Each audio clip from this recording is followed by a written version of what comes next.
অবশেষে অপেক্ষার অবসান মিলল ছাড়পত্র। ভারতে চালু হতে চলেছে মাস্কে স্টারলিংক পরিষেবা। বহু প্রতীক্ষার অবসান ঘটতে চলেছে। হ্যাঁ, ইলন মাস্কের সংস্থা স্টারলিংক ভারতে চালু হতে চলেছে। এবার স্যাটেলাইট ভিত্তিক ইন্টারনেট পরিষেবা পাবেন আপনারাও। 3 বছর ধরে সরকারি ছাড়পত্রের অপেক্ষায় থাকা আন্তর্জাতিক সংস্থাকে এবার সবুজ সংকেত দিয়েছে ভারতীয় টেলিকম মন্ত্রক।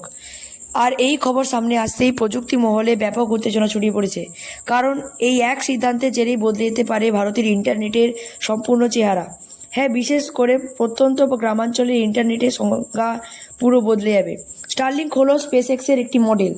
এর মাধ্যমে পৃথিবীর কক্ষপথে ঘুরে বেড়িয়ে হাজার হাজার ছোট স্যাটেলাইট ইন্টারনেট পরিষেবা দিয়ে থাকে। এরা যে সমস্ত স্যাটেলাইট পরিষেবা দেয় সেগুলি মূলত লো আর্থ অরবিটেই ঘোরে, অর্থাৎ পৃথিবীর পৃষ্ঠ থেকে মাত্র 160-2000 কিলোমিটারের মধ্যে।